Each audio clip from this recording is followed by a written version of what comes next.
Well, I never planned Crea-Tiff bijou. It sort of just happened. It was my first breakup with my first boyfriend. I think I must have had a lot of pent-up energy or anger or both. So I started to make these rings. They're just wire on which I incorporate little elements that I find during my trips. And this is how the bubble ring came about.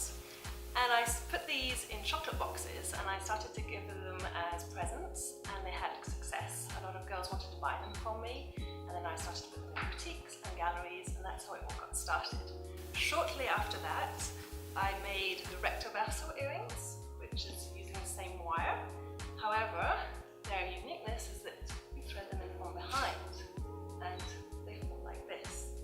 And this actually got me noticed in some design magazines and books. So that was about 10 years ago, and I would say Crea-Tiff bijou really started with these two signature pieces 12 years ago, and the Crea-Tiff brand such about 10 years ago. Okay, how would I describe my creations? Well, that's a hard one. It's always very hard to describe yourself.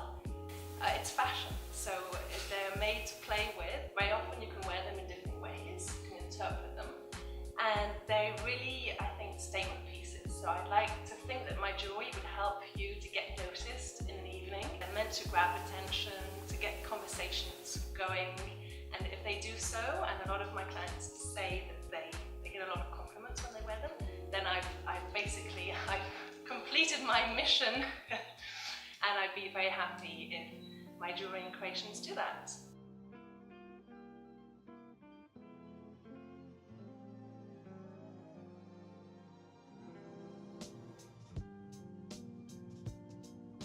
So the challenges I encounter are the same as any brand, any big brand, is image, communication, distribution, packaging.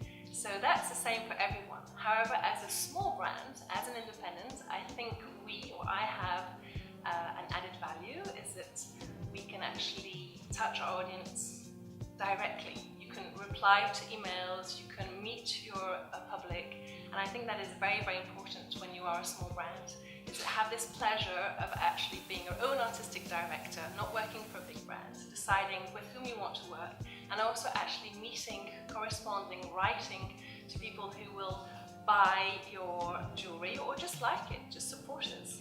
And that is very important, and it's an aspect maybe we forget. So it's very important, if I have maybe one or two words of advice to give, is be reactive, reply to your emails, privilege and encourage collaborations, all artistic collaborations. Don't see it as competition. Work with other artists, work with photographers, work with models, journalists, bloggers. Any communication is good if you do it with your heart and if you surround yourself with people who like what you do and also people that you admire. You should never be scared of competition. Don't copy, for one. Be yourself. Try and find something that's unique. Second of all, really collaborate. No brand can be alone. You have to collaborate. It's a very interesting way of meeting other people, and with these collaborations I think it has taken my brand further each time. So really it's something I very much enjoy doing, and I'd very much encourage. Branch out, don't be scared. See how you can work with other people, other artists.